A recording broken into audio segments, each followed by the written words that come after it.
Here's this week's VyStar All-Star Athlete. I was fascinated by this Black Male College Explorers over at EWC. You were in that program last year? Yes, sir. I've been in the program for the last 3 years. So it says here that you've had the opportunity to visit some colleges, have you? Yes, sir, I did. I visited Hampton University. Right.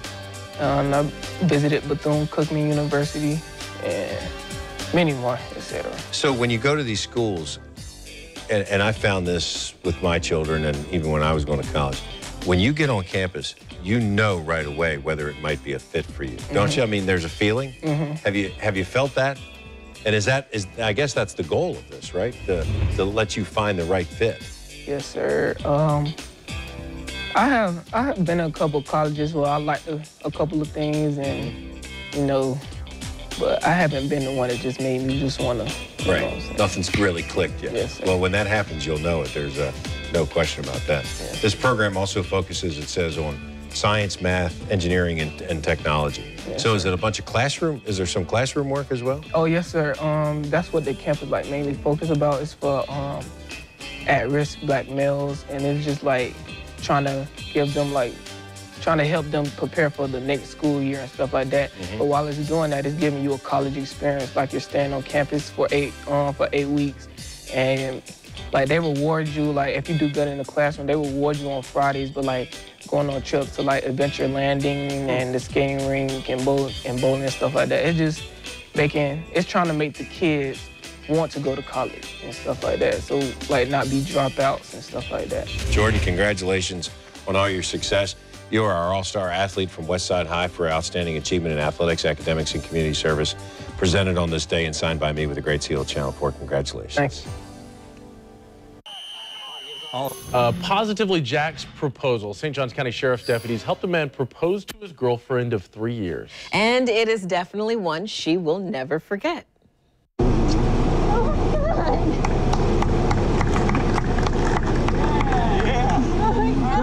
Everybody. Why will she never forget it? Well, Jason and Sarah, they've been together, like Ethan said, for 3 years.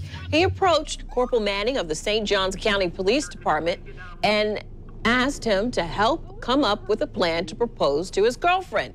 Well, the plan unfolded nicely, as you see, after Jason ran through a stop sign without stopping. Police then pulled the couple over and demanded they get out of the car, then ordered Jason to get down on one knee, and the outcome, of course, you see, Sarah said yes. She'll remember that one. Absolutely. We'll say yes to more warm weather, if that's what you have for us. Yes, we do. We can offer up plenty of weather here, warm weather for the week ahead. And there you see it, some 80s here for January. How about that? We do need a little bit of rain. Looks like we could get that towards the end of the week, but at least no rain for the parade tomorrow. Ideal weather for sure. Very nice. Thank you, Mark. Thank you for joining us. Janice and I will be back at 11. And Brian is in Studio B with Sunday Sports Zone after the break. Sure. The playoffs for the 9th consecutive season, Tom Coughlin was welcomed back to Jacksonville to change the losing culture. And it didn't take very long to realize that things are going to be different around here. Let's not make any misunderstandings about why we're here. This is all nice and dandy, but winning is what this thing is all about. It hasn't always been pretty, but the Gators are riding their longest winning streak since reaching the Final Four back in 2014. But Mike White says that they're far from a finished product. We've got a pretty high ceiling. I do. We haven't put 40 minutes together. This weekend was also the 10th annual Murder Ball tournament, and it's easy to see how it earned that name. It's probably the most intense wheelchair sport available. I like to explain it as handicapped people trying to disable each other. All of that, plus an old-fashioned Texas shootout, is coming up next on the Sunday Sports Zone.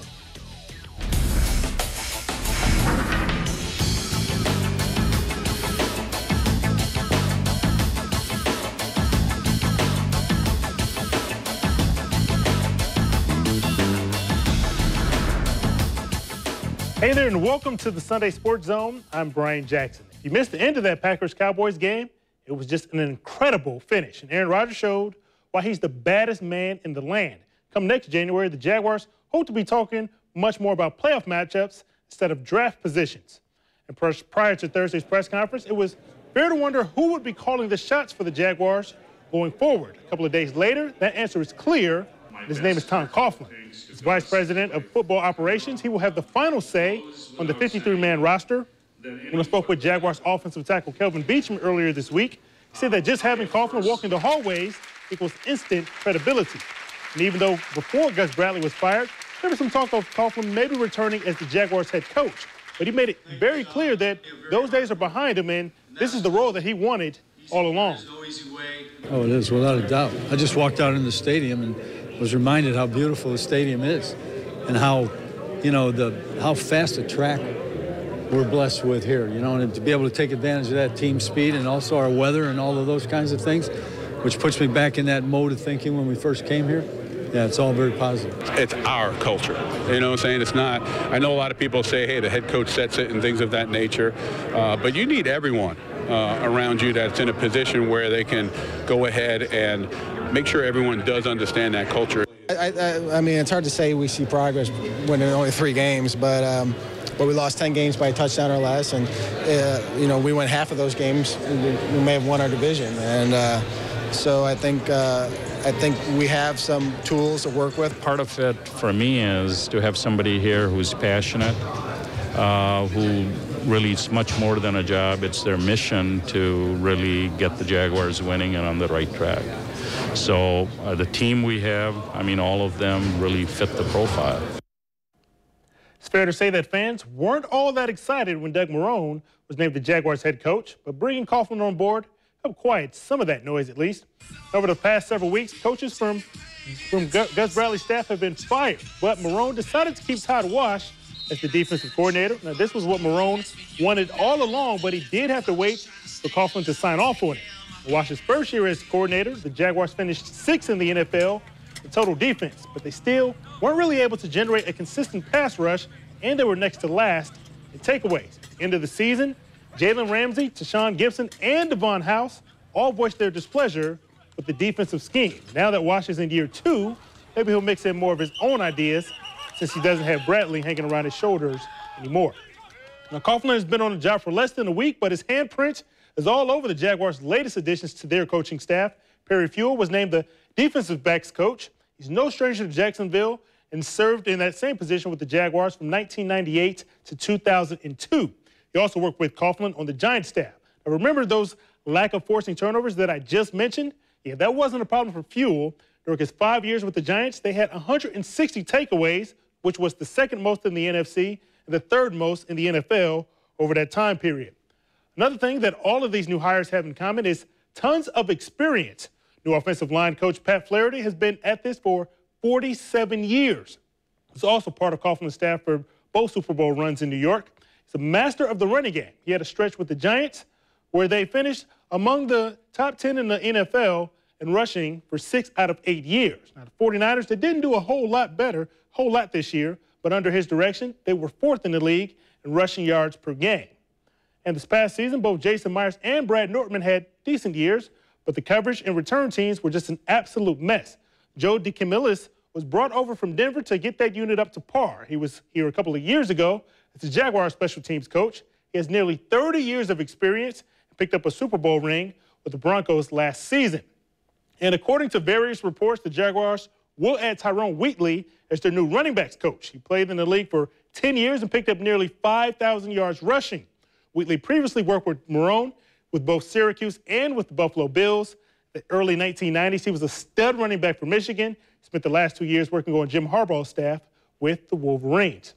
We've talked about it at length about what Coughlin brings to this organization and what kind of coach that Doug Marrone will be. But the forgotten man in all of this is Dave Caldwell. He hasn't gone anywhere, and he even got a 2-year extension as general manager. But now that Coughlin has the final say on personnel decisions, just how much power does Caldwell have? On Thursday, they both said all the right things, that they're going to work together to change this losing culture. Dave will bring me up to date right now on everything. You know, I've already asked for the pro grades on our current team. I've asked for the rankings. I've asked for the paragraph descriptions the coaches provide of the player so I can visualize the player. I'll be into Dave right away about where are the strengths, where are the weaknesses, what can we do about it, how does free agency match up with what we need. So all of those things, I'll rely on Dave completely. This is a structure I'm used to, and in my time in Indianapolis and Atlanta, this is the structure that's always kind of been in place. And I know with Shad not being around, this is another layer for him to go to and kind of get the information that he needs if I'm on the road and things like that. One thing that both Coughlin and Caldwell would agree is that the entire team needed a change of the vibe going around the locker room. Now, while Gus Bradley was more of a player's coach, Doug Marrone has more of a confrontational personality. Now, there's no question going forward that everything starts and ends with Tom Coughlin. Sam Kavares has more.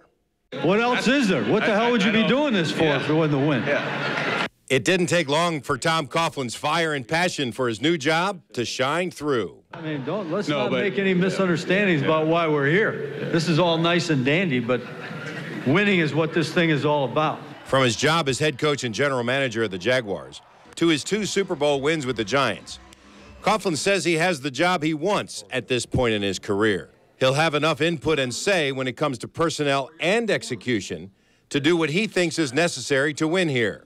He outlined what renewed success in Jacksonville would mean to him. Having an opportunity right now at this particular time in my career to have an impact on a team, to see that team again rise to the position of winning the division, being in the playoffs, that would be most meaningful to me. There's a deep relationship between Coughlin and Doug Marrone. Marrone was one of 2 names Coughlin gave to Shad Khan of coaches he thought could win here, and according to Khan, Marrone was ecstatic when asked about coaching the Jaguars with Tom as the VP. Sam, I think it just really, maybe it's in front of you, but I really didn't quite make the connection till, Tom told me. And then I spoke to Doug, independently, maybe a little bit after that, and then he told me. So I didn't realize, frankly, all the things they have in common. The philosophy is the same, and I feel good about being able to, how you apply that is something that I'm excited about. Like I said before, I have, Coach will be down the hall now, so it's going to be easy, and I'll have Judy on speed dial if I have any problems. Although the names and faces are familiar, it feels like a new start for the Jaguars. Marrone and Coughlin with different styles, but the same philosophy. It'll be a complete team thing, and I think our processes will stay a lot similar to what it was, and I think Tom will oversee the process. Make sure that we don't confuse effort with results. A lot of people, we can get a lot of people to give us great effort, but, it's a results-oriented business, and the business is winning. On paper, the Jaguars should be much better than they were last season, but then again, we said that the year before last. And with Doug Marrone and Tom Coughlin, there should be more accountability. But like one player told me earlier this week, it doesn't matter who the coach is or who's running things in the front office. We as the players just have to get it done on Sundays. The wild card weekend was pretty much a snooze fest, and both divisional games on Saturday weren't a whole lot better. Then came the Packers and Cowboys this afternoon. There's a lot of hype going into this game, and it certainly lived up to the must-see TV billing. I have those highlights for you coming up next on the Sunday Sports Zone. Nobody sells for less. A rookie quarterback has never, ever taken his team to the Super Bowl. To take the Cowboys to where no first-year quarterback has ever gone, Dak Prescott will have to navigate them past the Green Bay Packers, who just might have the hottest quarterback on the planet, who goes by the name of Aaron Rodgers. Dallas looking to stop a 21-year drought and getting back to the NFC Championship game. Packers, they came out red hot out the gate. Already up 14-3 when Ty Montgomery dives in for his second score of the game. 3 drives, 3 touchdowns for the Packers. They were up 21-3. Those 18 points were the biggest deficit the Cowboys faced all year. Dak Prescott cuts into that deficit with a Jason Witten touchdown. Cowboys trailing 28-20. 4 minutes left. Dallas in the red zone. Des Bryant goes up and gets it. That's Dak Prescott's 3rd score of the game. Dallas has to go for 2 and the tie. And on the conversion, quarterback keeper all the way. Dak Prescott lowers his head and bullies his way, uses all 240 pounds to get into the end zone. We're tied at 28. Now, 1:38 left. Mason Crosby from 56 yards away, and it's good.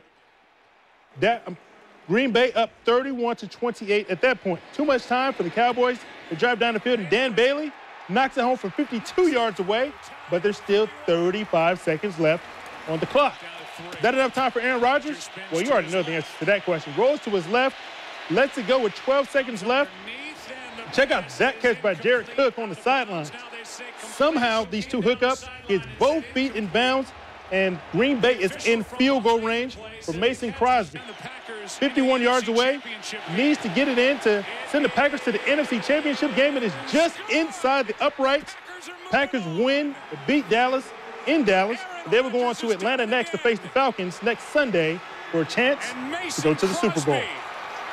Yeah, I feel confident anytime I'm out there, whether it's game on the line or not. But, you know, we've made those throws before in practice. So it's a matter of trusting your muscle memory and your training and thinking about a positive picture when you're breaking the huddle and then executing the right way. It was going to be pretty hard for Pittsburgh and Kansas City to live up to what happened in the game before them. Le'Veon Bell is well over the 100-yard mark already for the Steelers. And both Ben Roethlisberger and Alex Smith have thrown interceptions. Right now, Pittsburgh is leading 18-10 in the fourth quarter. We'll have an update on this game coming up tonight at 11. In the final round of the Sony Open, it was the same question as Saturday. Can anybody catch Justin Thomas? He entered the final round with a 7-shot lead. And nobody in the PGA Tour history has ever lost that big of a 54-hole lead. It was another beautiful day on the island of Oahu. Everyone chasing Justin Thomas this week, including his buddy, Jordan Spieth. His second shot on a par 4 12th is a good one. Hit softly and sticks just inside of 4 feet. It was his third straight birdie. That one got him to 17 under. That was still 9 shots behind Justin Thomas as he just continued to put on an absolute clinic. His approach into the par 4 14th needs to go a bit, and it does just that. Easy birdie from there. They got him to 26 under par. To 18 now, Thomas needs a birdie for the win and the PGA record for the lowest 72-hole score ever. This is for Eagle. Thomas gives it a run, comes up, just a little bit to the right of it. The PGA Tour record, and he doesn't have it. Back-to-back wins in Hawaii for Justin Thomas. He moves from 22nd in the world to 8th in the world ranking standings. And coming off a historic win over Team Europe in the Ryder Cup, Jim Furyk has been named the next USA Ryder Cup captain. The former U.S. Open champion is the only player in history to twice post rounds in the 50s. He brings more playing experience than any other U.S. captain. Furyk played on 9 consecutive teams starting in 1997, and he was an assistant to Davis Love III last year at Hazeltine. This made him a natural selection to replace Love, and he embraces the task that awaits him at the 2018 Ryder Cup in France, where Team USA will try to win on European soil for the first time in 25 years. It's very special. So I guess for me and deep in my heart to have that trust or to have someone choose you is very important to me. And Davis, he's going to be a very tough act to follow. He put a system in place, got the players behind it, and it definitely won't make my task easy, but makes it more comforting knowing that there is a system in place and there is support. Florida Gators are off to a 5-0 start in conference play. Now, Georgia had a small lead for most of Saturday's game, but the Gators found a way to grind out a hard-fought win with the starters struggling to find any offensive groove. Florida's bench came to the rescue. They were led by 27 from Canyon Berry. The Gators reserve scored 51 of their 80 points. And after winning their 7th straight game, the Gators should climb up a few spots in the AP Top 25. It's the longest winning streak for Florida since making a run at the Final Four back in 2014. Mike White says that it's all because it's got a very unselfish group. It's a group that gets along well, that likes each other, that pulls for each other. That said, you're able to utilize your depth to its strength. We've got a little resiliency. We've got a pretty high level of confidence, I think. But obviously, if you play with fire a lot, you're going to get burnt, and there's a lot of things that we can learn from this game. You had to figure that Florida State was going to fall at some point. They're about a third of the way through a brutal stretch of 6 straight games against top 25 opponents. So far, they've only got 1 loss.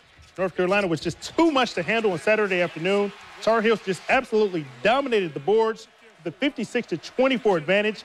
21 of those came on the offensive end, which led to 25 second chance points for the Tar Heels.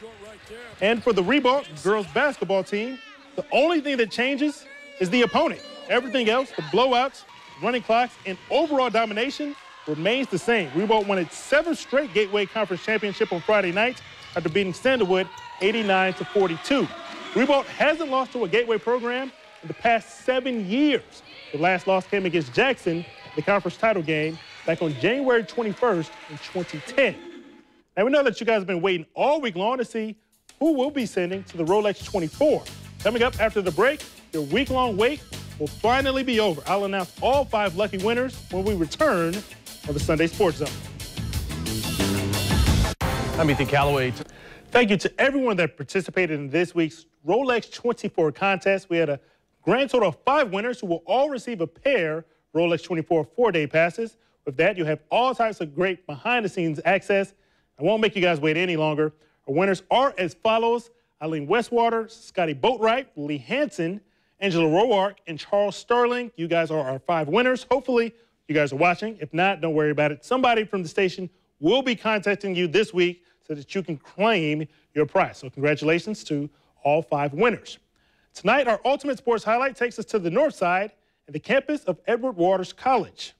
Tigers were down 64-63 with only seconds remaining against Tougaloo College. After a missed free throw, Keith Williams Jr. called for the ball, takes a couple of dribbles and lets it fly from just inside a half court, and it's good.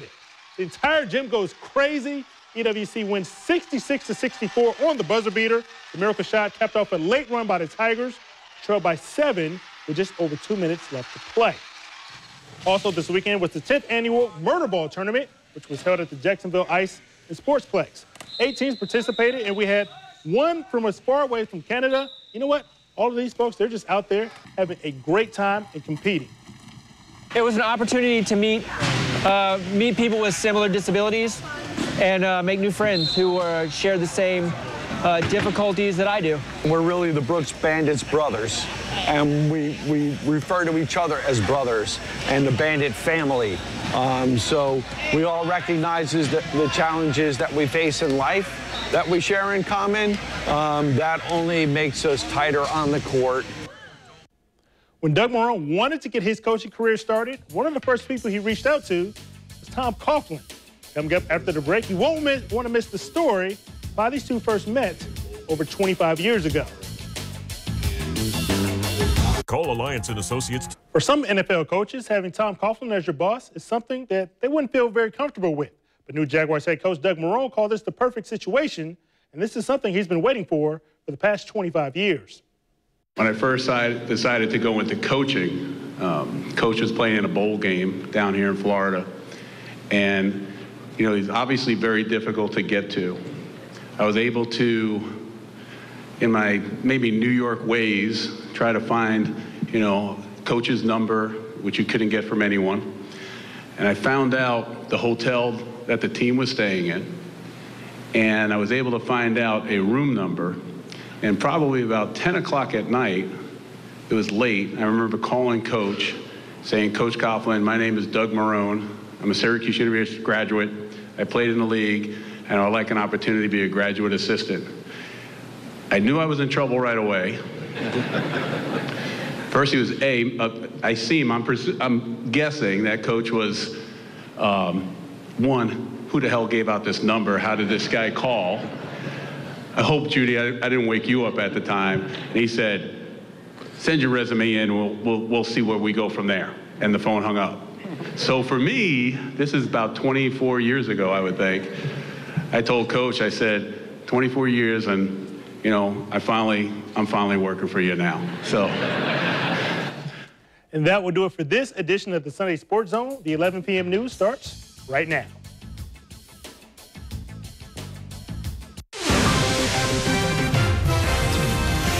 Live from the local station, News 4 Jax starts now. Candles and prayers for a mother of 4 found dead. Tonight, the community seeks answers in the death of Shalinda Rozier 1 year later. Friends and loved ones gathered tonight in the La Villa neighborhood, bringing awareness to Rozier's unsolved murder. Her body was found behind an abandoned warehouse on Myrtle Avenue a year ago. Police have yet to find her killer. Channel 4's Heather Lee was at the vigil this evening. Heather, we know Rozier had children. They must have been heartbroken by this. Ethan, it's been a very difficult year per the family for those kids and for Rozier's mother, Linda, who says that she misses her daughter every single day. I want to show you video of the vigil from earlier this evening. Friends and family members, along with Mad Dads and JSO officers, gathered to remember the mother of 4. They say Rozier was a fun-loving person who had no enemies. That's one reason why her mother can't understand the motivation behind her death. They brought candles and balloons to the area where her body was found. They said prayers, but they also made this a public event because they want everyone to be reminded that it remains an open case. Let this mom know what happened to her daughter, please. She need to know. She can't sleep. She hardly eating. She need closure. She need peace. She need help so she can help these kids. I never lost a child. I don't know if I could explain that to you for you to understand. And it's so, I just want someone to come up and just give up and say what happened to Shalinda, you know, because Shalinda don't bother nobody. Shalinda had a beautiful heart. So like you heard Linda saying, she's hoping that somebody will come forward with information and call police or call Crime Stoppers. They say now that it's been a whole year, they're hoping that somebody slipped up and said something to someone, and they're hoping that person does the right thing to help catch the killer that murdered her. So we're just hoping. Again, that's Crime Stoppers is 1-866-845-TIPS. Heather Lee, Channel 4, the local station. Heather, do Rozier's kids ask about her? Are they aware of what happened, or are they just too young? Well, she has 4 kids, and 2 of them are very young, so they don't really ask about her, but the 2 older ones do. And Linda tells me that she oftentimes says that when they ask, she says that she is up in heaven. Of course, she says this has been a very difficult time once again, but she says that they are getting by. All right, thank you, Heather. Tonight, Gloria Williams, accused in the 1998 kidnapping of Kamiyah Mobley, remains behind bars in South Carolina. She's awaiting extradition back to Jacksonville, where she'll be charged. This is a story we've been covering for 18 years now. It was in July of that year when we first learned an infant just hours old had been kidnapped from the maternity ward of University Medical Center. That infant, Kamiyah Mobley, would grow up under the name Alexis Manigault. Family members tell us she's now spending time with her biological mother, Shanara Mobley, in Walterboro, South Carolina. They shared this photo with us showing Mobley with both of her parents. And Ethan, while that picture looks happy, messages on Facebook show a teen with a torn heart.